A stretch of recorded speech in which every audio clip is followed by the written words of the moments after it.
de nuestra historia del liberalismo, que son los gobiernos post, post octubre de 1891. Y es muy importante este periodo de tiempo, porque este va a ser un periodo de tiempo en donde los dirigentes liberales, donde van a aparecer, entre paréntesis, una fracción llamados cívicos y otra fracción llamados radicales, donde va a haber evidentemente una división importante de nuestro partido, y el partido va a comenzar a caminar y a buscar los mejores caminos, recovecos, ver con qué autoridades se puede hablar, conversar, para ir preparando un golpe armado mucho más grande que el que habíamos preparado el 18 de octubre. La consecuencia directa después del 18 de octubre es sin lugar a dudas que el partido quedó debilitado por la derrota, pero aparte de la derrota, por las muertes, heridos, apresamientos, porque se impuso un estado de sitio de un mes más o menos, y hubieron 130, 150 apresados. Es mucha gente para la época. 130, 150 personas ser apresados, sin lugar a dudas, es un número importante para la época. Y aparte, si recordamos, nuestro 18 de octubre de 1891, tenemos que evocar en primer lugar la muerte de nuestro dirigente importante, presidente del directorio que encabezaba las fuerzas liberales para el asalto al cuartel de la escolta, que es el cuartel de la caballería, y también del diputado Juan Bautista Machaín, y también de 4 personas más. Aparte de ellos, murieron 6 liberales. Este tema del estado de sitio, hay que recordar que también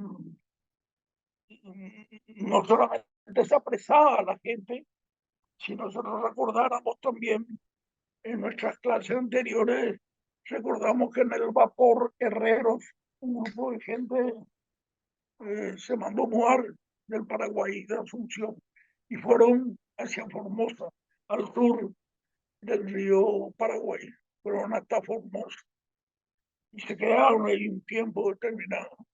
Entre ellos Taboada, Páez, Audiver, etcétera, etcétera.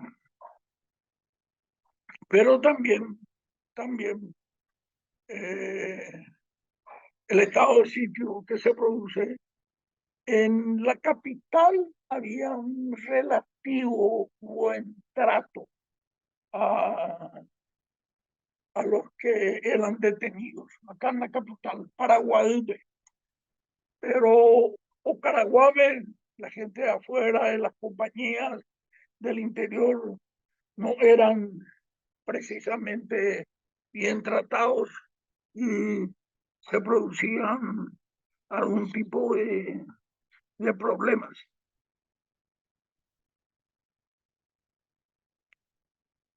Este estado de sitio, también hay que recordar que hubieron funcionarios, muchos funcionarios públicos que fueron detenidos, y sin lugar a dudas que eso, aparte de perder su puesto, eran apresados, porque ellos le debían ese puesto al Partido Colorado, y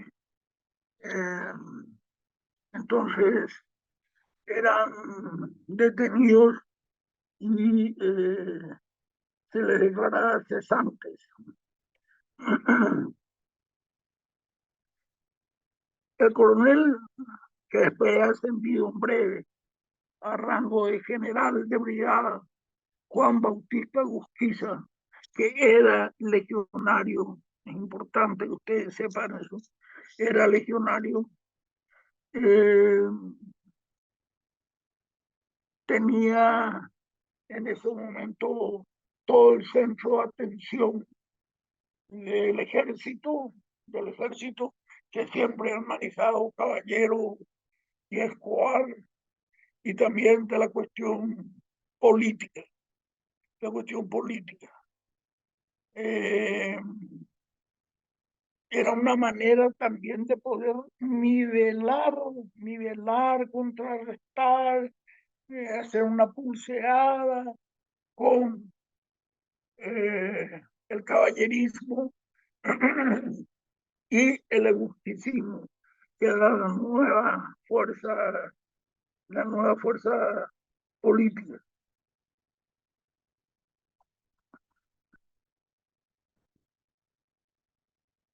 Y finalizando el año 1893, aparecen dos fórmulas republicanas, diríamos, del Partido Colorado para poder participar en las próximas elecciones. Eh, Ahí estaba la vieja guardia republicana, por un lado, que estaba dirigido por Bernardino Caballero y el coronel Manuel Maciel, y la candidatura del general Juan B. Egustiza y el doctor César Gonda, en lo que se constituye el Club Popular Egusticista. Como le dije recién, tenía un gran peso dentro de las Fuerzas Armadas, un peso que siempre toda la vida lo ha tenido solo Caballero y Escobar. Después de lo sucedido el 18 de octubre, que fue en 1891, comenzaba el proceso de reorganización del partido. Y en este trabajo de reorganización del partido tuvo una gran importancia Manuel Frutos, Manuel Frutos, y Manuel Frutos era apoyado por los dirigentes de la juventud, como por ejemplo Fernando Carreras, y ellos logran constituir lo que se llama una comisión central del partido, lo que hoy llamaríamos con el nombre de directorio, el directorio del partido. Y a finales de 93, 94, se van terminando los análisis de reorganización partidaria. Ya 3 años después de la revolución, como se le dice a la gesta del 18 de octubre. En esa época, este fue un año muy importante, vamos a ver después, un año muy importante para el partido, y tuvimos que en el año 1894 se reorganizan los dirigentes liberales, constituyen un centro único político, que es lo que le llamaríamos eh, directorio, etcétera, etcétera. Y allí también aparece el 15 de febrero de 1894, por eso le dije, este año 1894, muy importante, tanto para los colorados como para los liberales. Y en el año 1894 aparece el diario liberal El Pueblo, con la redacción, o sea, Málaga escribía Pueblo Pepe, eran Cecilio Báez, Fabio Queirolo y Alejandro Uribe. Los dos primeros eran militantes que estaban, o sea, el primero y el último eran militantes que estaban más cerca dentro del radicalismo, Báez y Audíver, pero Fabio Queirolo era de los liberales cívicos, y un hombre que murió muy joven, murió a los 39 años, Fabio Queirolo, a los 39.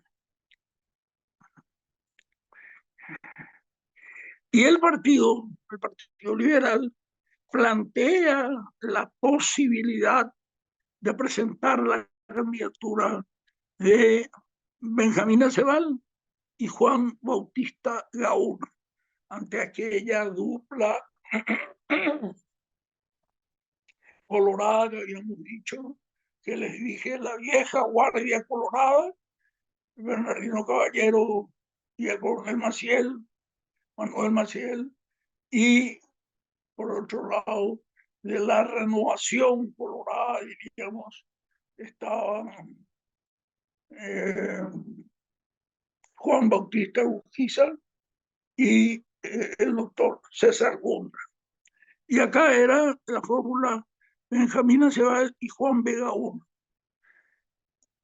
I. Renuncia el que era ministro de Guerra y Marino, que en muchos textos figura con el nombre todavía de coronel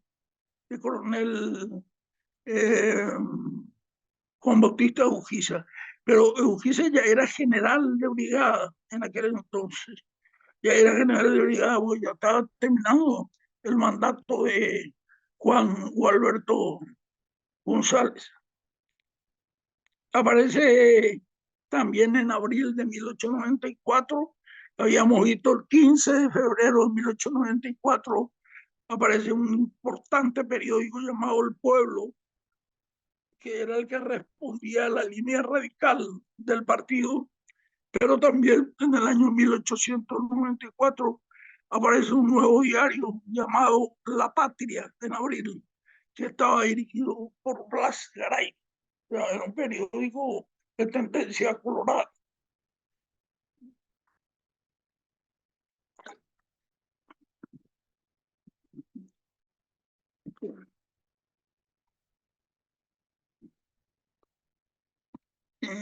El 26 de mayo sucede un hecho importante para la política paraguaya, y eso marca de que el Partido Colorado siempre estuvo ligado a la banca, la industria, el comercio. Siempre los colorados estuvieron. Y acá, en esta fecha que les dije, el 26 de mayo, los integrantes de la banca, la industria, el comercio le piden al presidente Juan B. Ayala para que actúe como mediador entre las dos fórmulas coloradas, como les dije, Caballero y Maciel y Eusquiza y César Gúndaro. Eusquiza manifiesta desde el primer momento que no tiene ningún problema y se va a ir. Y en cambio Caballero, que dice que va a pensar, vamos a ver, porque Caballero siempre utilizaba las reuniones para ir y asistir sin comprometerse en nada y tratar de entresacar qué traen los muchachos debajo de la manga. Era Caballero, ese era su estilo. Y así fue en aquel pacto de conciliación, recordarás que era Otoniel Peña, cuando le preguntaba a Taboada, ¿qué viene usted a pedirme? Y Taboada en aquella oportunidad le dijo, yo no vengo nada a pedir, usted tiene que ofrecer, usted es el líder del partido de gobierno. Y la mía cosa acá también, caballero, dice que necesita más tiempo para consultar con sus amigos, etcétera, etcétera, etcétera. El caballerismo,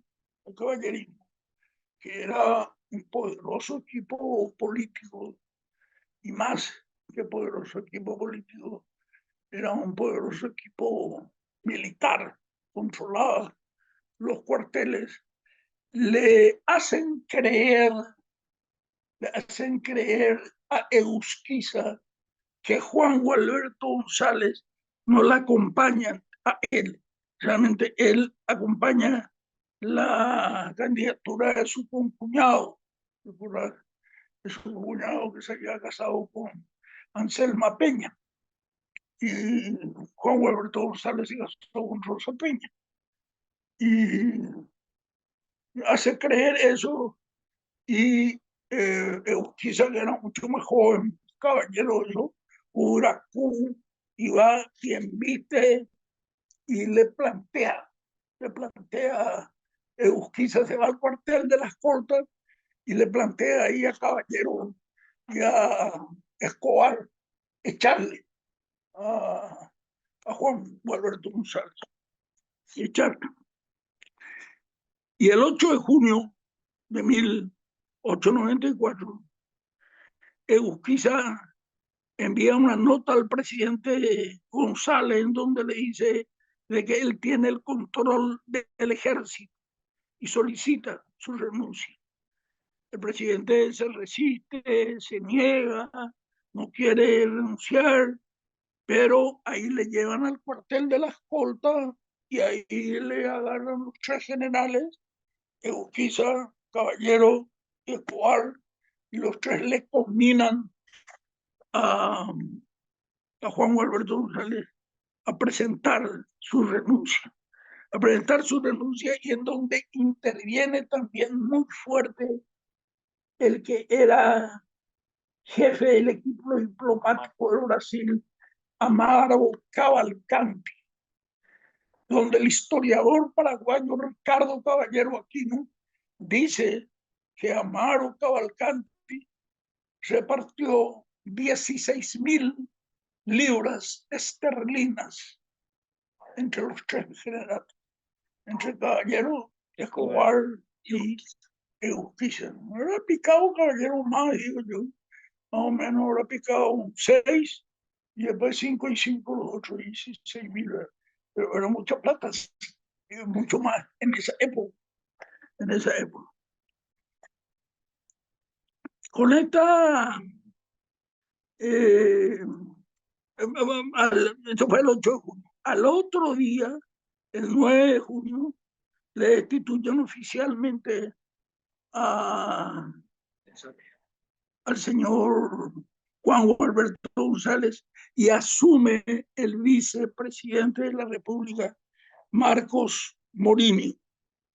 Asume Morini y Urquiza aparece como el ganador de todo lo vivido en esta situación. El 10 de octubre de 1894, el candidato Juan Bautista Urquiza, candidato a presidente de la República, es electo presidente porque en la Constitución del 70, así como en los Estados Unidos, se eligen los electores. Los electores que vienen a ser los comisionados, no de voto directo, que hay voto popular. Elegí por los electores, pues los electores votan por vos. Lógico, si estaban tu lista, votaron por vos. Y entonces ahí estaba Juan B. Urquiza, y ahí le hacen viajar también a César Gómez. Y Caballero, yo digo que tuvo que haber sido una maniobra de Caballero. Caballero le pone a su sobrino, Facundo Dolores Insfrán. Era hijo del héroe de y que le matan los colorados, Julián Ifrán. Y Julián Ifrán estaba casado con Asunción Caballero, la hermana de Bernardino Caballero. Y era una familia numerosa. Él era médico. Facundo Dolores Ifrán era médico, recibido en Buenos Aires y tuvo muchos hijos. Tuvo 7, 8 hijos. Y una vertiente de sus hijos son la vertiente del Linneo Isfrán, de donde sale Edgar Linneo Isfrán, que fue ministro del Interior 10 años de Alfredo Trotsky, 10 años, del 56 al 66. Y también otra rama que sale es la de Pablo Max Isfram, que fue ministro del mariscal Estigarribia, liberal, ministro del mariscal Estigarribia y cuñado de Justo Pastor Benítez Padre. Benítez Padre, o sea, este viene a ser el abuelo de Cape Benítez, sí, el abuelo de Cape Benítez.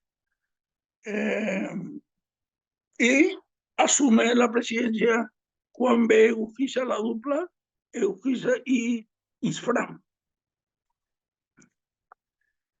Aquí nos da a entender que el urquicismo es la fuerza mayoritaria y determinante de lo que sucede en Paraguay. Y diremos que sí y que no. Diremos que sí y que no. Porque si bien la administración pública son afines a Urquiza y son gente nombradas por Juan Bautista Urquiza, también en la administración pública estaba gente que fue nombrado por Caballero hace tiempo. Y en especial los cuadros militares. Los cuadros militares eran constituidos por Caballero, seguían siendo sin lugar a dudas fieles al general Bernardino Caballero y al general Patricio Juárez. Este gusquicismo concitó la tendencia de muchos importantes ciudadanos pertenecientes al Partido Colorado, como el caso de Manuel Domínguez, de Fulgencio Fulgencio Ricardo Moreno, Emilio Acebal, Guillermo de los Ríos, los hermanos Mazó, que eran de San Lorenzo, etcétera, etcétera. Esos eran los que estaban acompañando al general Juan B. Urquiza, que también constituye un nuevo periódico llamado El Progreso, un periódico del urquicismo, diríamos, y los principales redactores son Manuel Domínguez y Fulgencio R. Moreno. Y ahora vamos a hablar un poco, por eso vamos a volver a repetir el año 1894, qué es lo que sucede en el Partido Liberal. En el Partido Liberal también se da lugar a enfrentamientos entre sectores políticos internos, que eran los cívicos y los radicales, que realmente le va a costar mucho al partido volver a unir todos los grupos. Si nosotros recordáramos cuando se hace el acta fundacional del partido y Alón decía que hay que estar firme y con fuerza, violentamente, hay que reprimir a los que nos abusan, ahí había una diferencia ya en el partido. Los conservadores y los más radicales. Y también en aquella elección de la fórmula que era para 1894, cuando es electo Juan Alberto González, esa carta de Otoniel Peña, ahí también había dos facciones que se tratan en el directorio del partido, los que estaban a favor del pacto de conciliación, que es importante hacer esta salvedad. Lo que estaba en el pacto de conciliación no es que hacían para quedar bien con el Partido Colorado, para quitar ventaja. Ellos hacían motivados por un buen interés y creían de que haciendo eso iban a poder quitar hacia adelante el partido. Pensaban que con eso iban a suavizar la posición de Caballero, pero estaban equivocados. Esto no iba a ser así porque los caballeristas Vimos al terminar la revolución del 18 de octubre, hubo persecuciones, garroteadas, detenciones, exilios,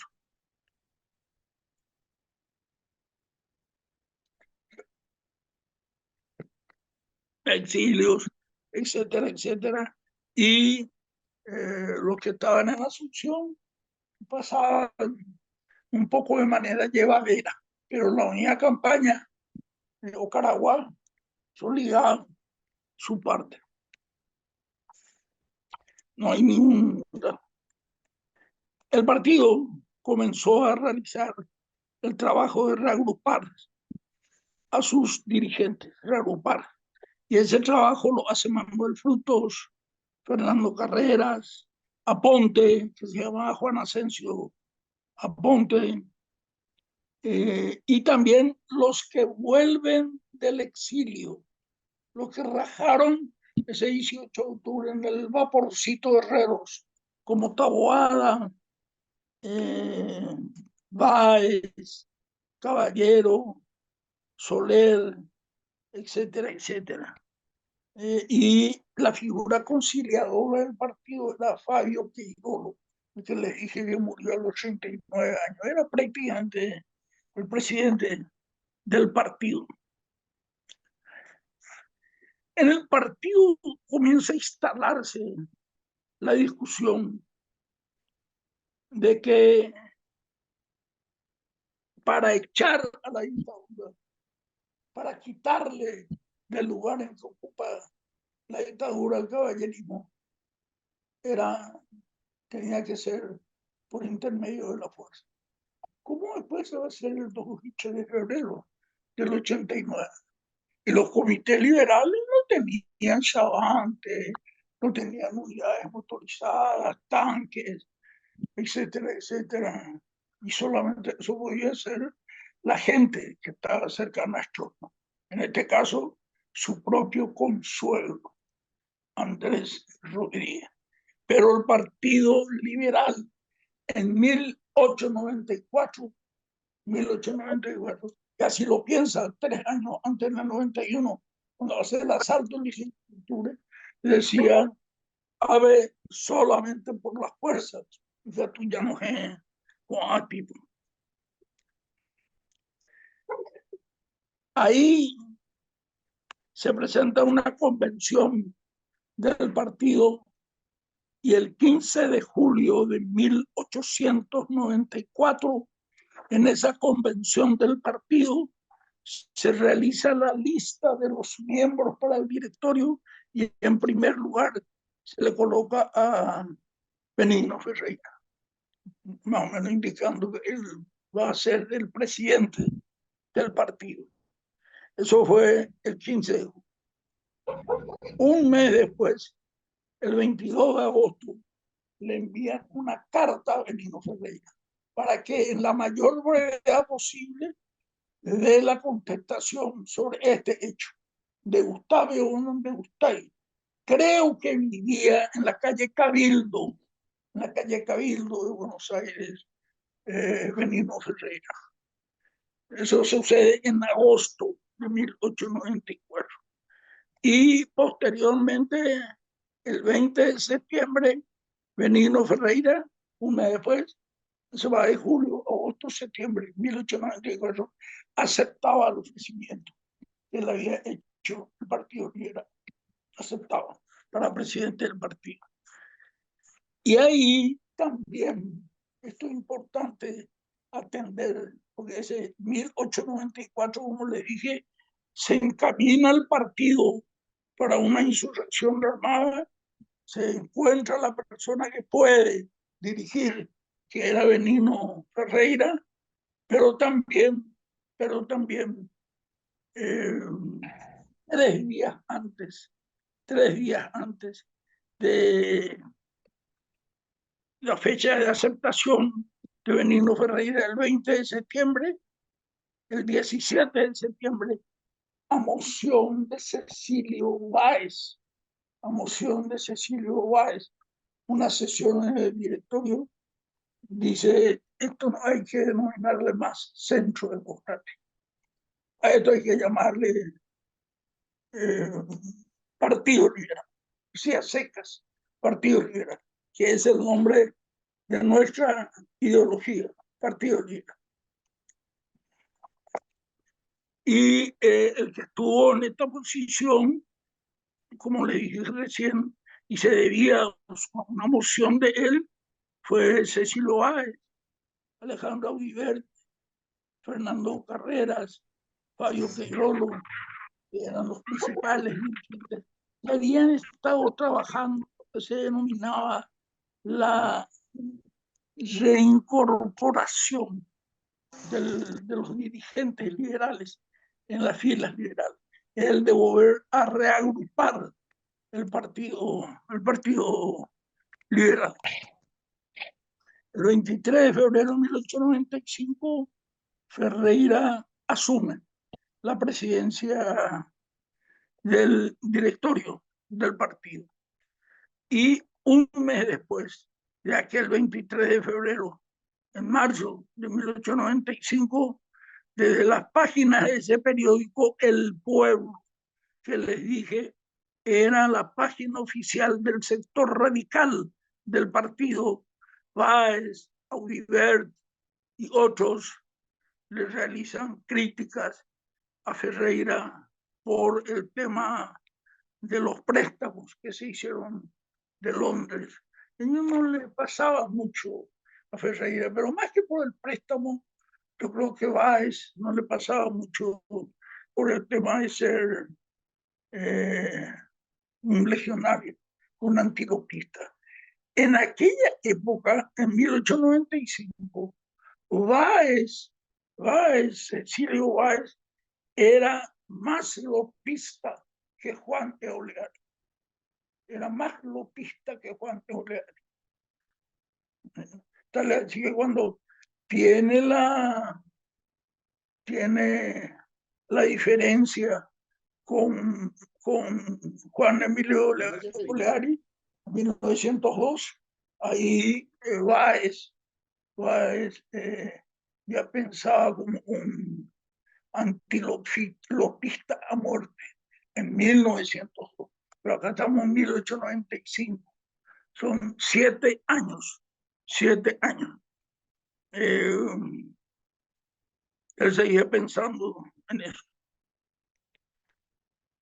Entonces el gobierno se acercó a los denominados cívicos del gobierno y se congregaban en el diario El Cívico.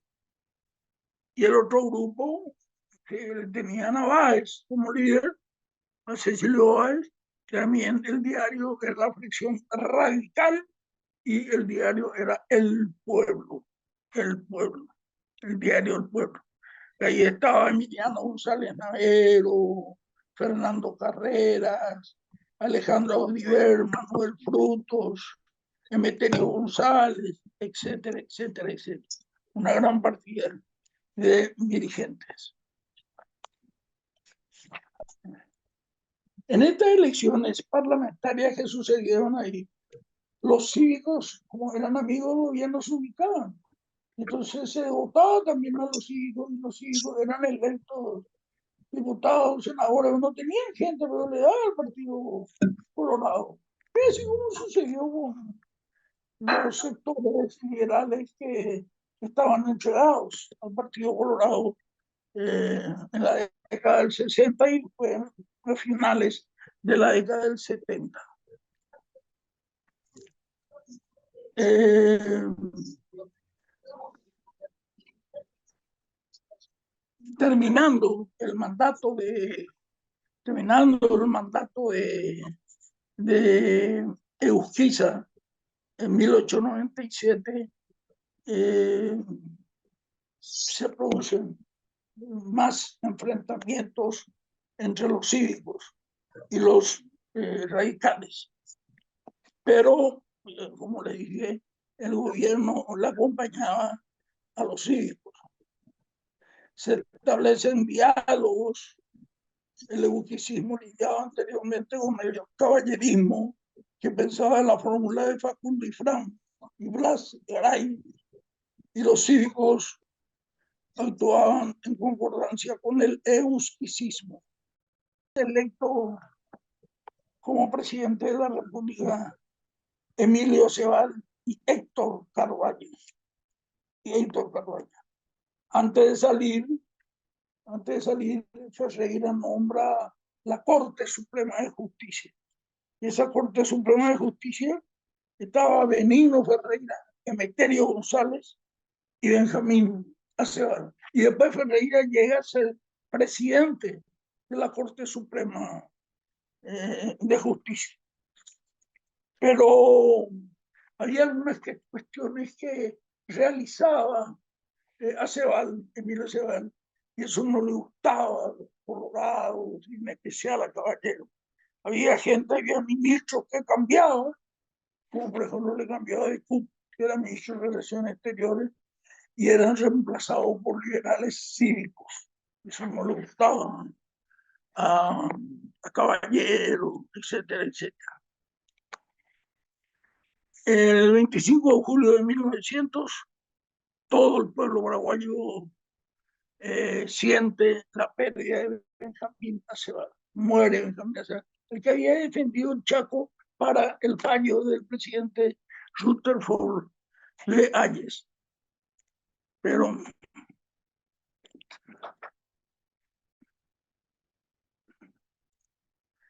en 1901, Báez es nombrado ministro plenipotenciario ante el gobierno de México, y el 19 de octubre Alejandro Viver, representante del Paraguay ante los gobiernos de Brasil y de Argentina.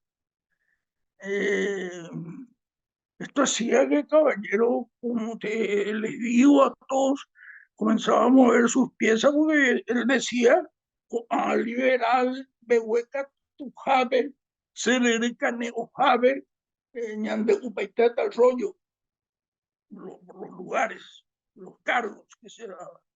Y acá eran cargos de relaciones exteriores. Pero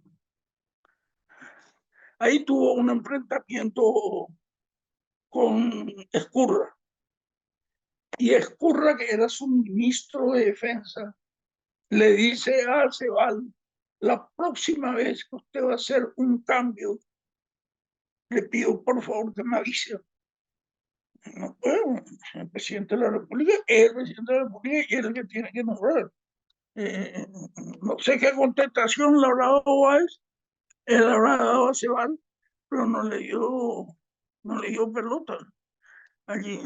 Allí a Cebal en la reunión del Consejo de Ministros le pide la renuncia a Ezcurra.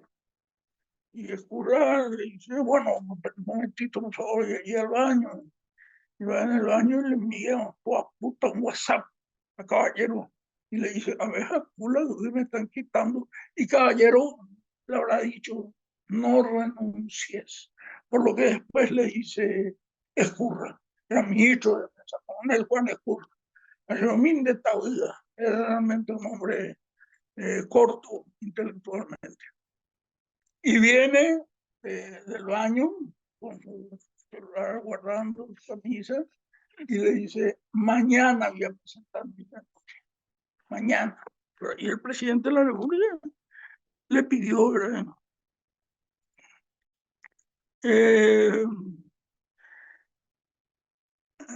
a Cebal pensaba ponerle como ministro de Defensa, quitarle a Ezcurra y ponerle al general Juan B. Urquiza. Pero Juan B. Urquiza iba a morir 7 meses después, a los 57 años. Yo creo que él habrá estado enfermo y no aceptó ese cargo porque estaba medio complicado.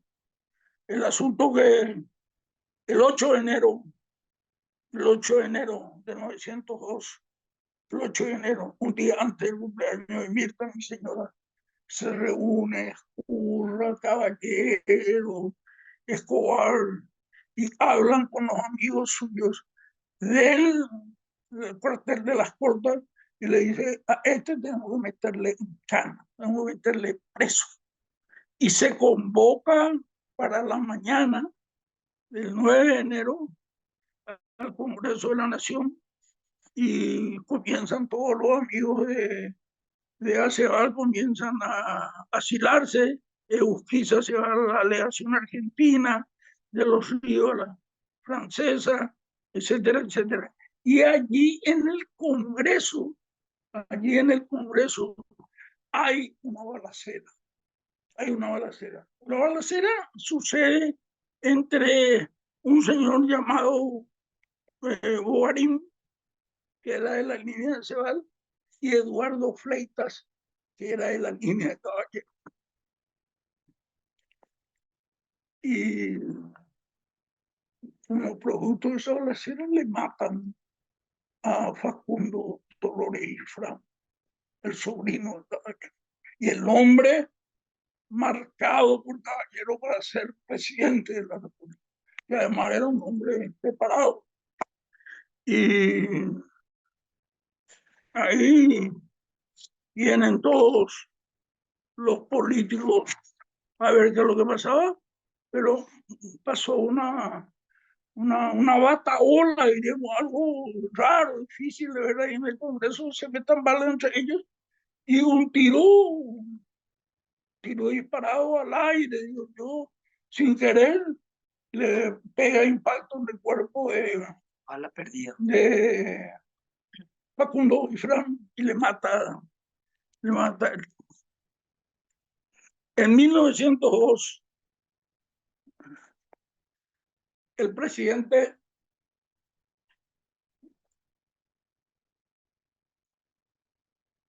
ya murió, ya murió ahí, eh, ya murió ahí Facundo Ifrán. Y en 1902, en noviembre, Caballero y Escobar, pero ambos estaban ya con senectud, estaban con problemas de razonamiento, de memoria, de plantear tal o cual cosa que era importante para el país. Lo que tienen la gente de edad, eran cada persona 10 años después ya murió Caballero. Caballero murió en 1912 y ahora estamos en 1902. Y allí también en el Partido Liberal, Benigno Ferreira viene y se acerca en el directorio del Partido Liberal y le dice que hay una partida de gente que habían estado con Aceval, Colorado, el gobierno anterior, que quieren entrar y trabajar con nosotros. Aceval, de los Ríos, Mazó, etcétera, etcétera. Y pide la palabra Weiss y le dice, me parece muy bien, general. Yo creo que tenemos que sumar a Ñañez Bogetá, pero primero tenemos que solucionar los problemas internos del liberalismo. Y después vamos a traer a los colorados, a los pozos, no hay ningún problema. A mí me parece muy bien, porque además iban a entrar en la finanza, gente de mucha plata. Y bueno, y ahí acepta Ferreira y acepta, se constituye un comando revolucionario para poder eh, caminar hacia la revolución del 904, y eso es Benigno Ferreira, Cecilio Báez, Emiliano González Navero, que era de la línea Báez radical, y también los no liberales. Emiliano Cebal, Guillermo de los Ríos, Campos, Mazó, etcétera, etcétera. Y atiéndanme bien acá en este momento, antes de terminar nuestra clase, Tuvimos tres gobiernos. El primer gobierno de Juan Gualberto González, el segundo gobierno, el gobierno de Justicia, y el tercer gobierno de Aceval, y ahora Escurra. Cecilio Báez tenía prohibido por el directorio del partido aceptar un cargo del gobierno de Escurra, pero lo ofrecen a ser embajador en los Estados Unidos y Báez acepta. Báez acepta. Y quedó como el jefe de la línea radical, mientras no estaba Báez, Emiliano González Navega. Digo esto, yo no justifico en absoluto el hecho que puedan tener algunos correligionarios nuestros de acercarse al sector colorado, pero Cecilio Báez, uno de los prohombres del partido, dio ese paso, porque como decía más antes, él creía de que teníamos que acercarnos a los colorados y tratar de ir ganándoles de a poco mediante el diálogo. Muy bien, muchas gracias, amigas, amigos, un gran abrazo y si Dios permite, vamos a vernos el miércoles que viene, comenzando la revolución de 1904.